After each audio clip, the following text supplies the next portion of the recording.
हमारे व्यस्त जीवन में ईश्वर की आवाज़। चालीसे का काल, खजूर रविवार, पुण्य सप्ताह का प्रारंभ। कहा जाता है अनंत जीवन का मार्ग सद्गुरु के द्वारा खुलता है। हम मसीहियों के लिए खजूर रविवार को हमारे लिए अनंत जीवन का मार्ग खुलता है जब हमारे मुक्तिदाता यरूशलेम में प्रवेश करते हैं। जीवन का मार्ग दुख, तकलीफों और क्रूस के मार्ग से होकर गुजरती है।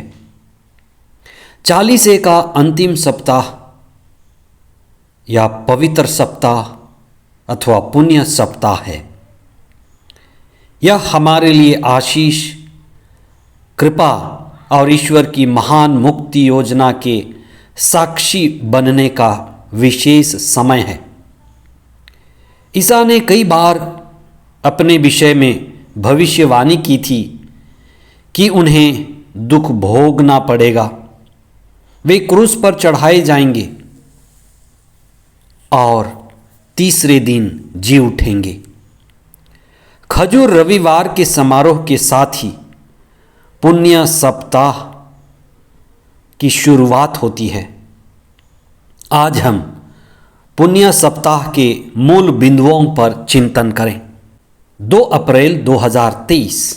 पहला पाठ नबी इसायास का ग्रंथ अध्याय 50 पद संख्याएं 4 से 7 तक। दूसरा पाठ फिलिपियों के नाम पत्र अध्याय 2 पद संख्याएं 6 से 11 तक और संत मती का सुसमाचार अध्याय 26 पद संख्याएं 14 से 27 तथा 66 तक।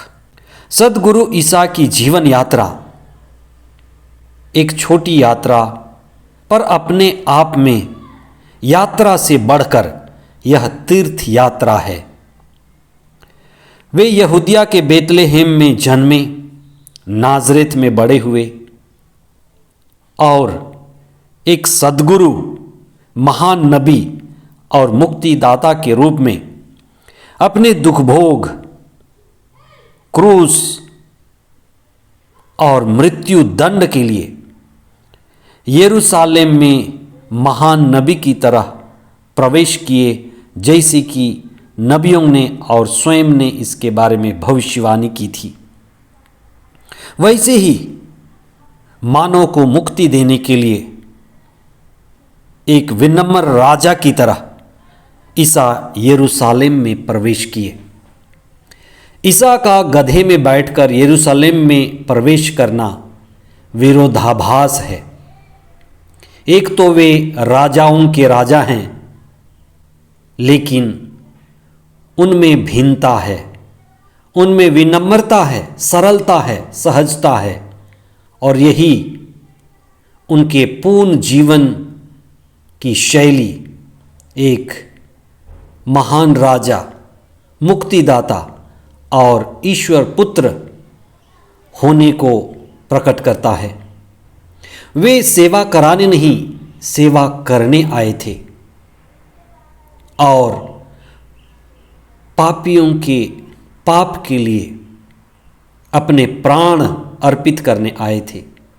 आज का दूसरा पाठ इस बात को हमें सिखाता है कि ईश्वर के पुत्र होकर भी ईसा ने दास का रूप धारण किया।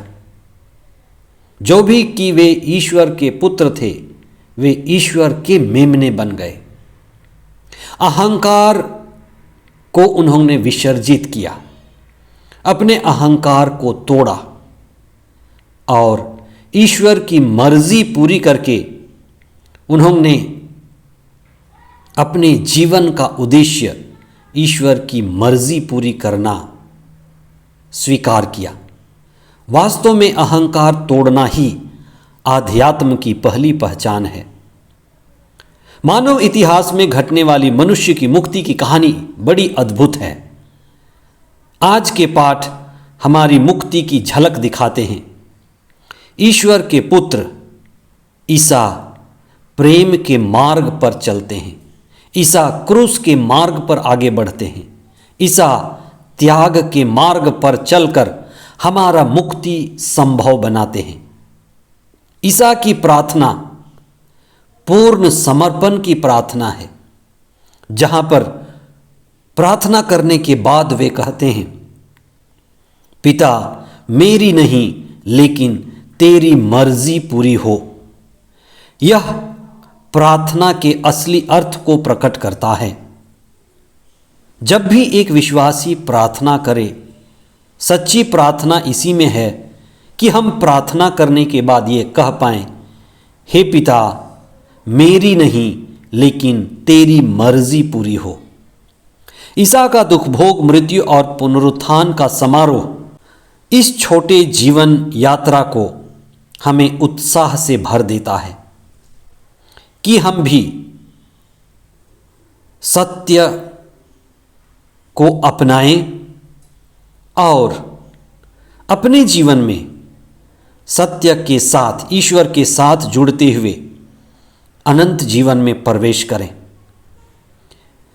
ईसा की यात्रा और तीर्थ यात्रा हम सभी के लिए भी एक सीख है कि हम सभी यात्री और उससे भी बढ़कर तीर्थ यात्री हैं। हम इस पर चिंतन करें कि इस जीवन के आगे भी अनंत जीवन है और प्रभु यीशु हमें मुक्ति देने के लिए आए।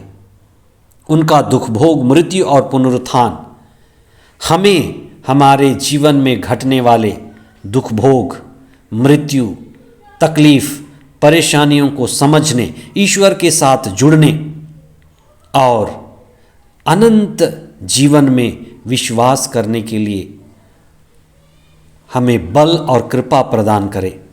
ये पुण्य सप्ताह हम सभी के लिए आशीष और कृपा लेकर के आए। आने वाले दिन हम सभी के लिए कृपा के दिन हों। आमीन।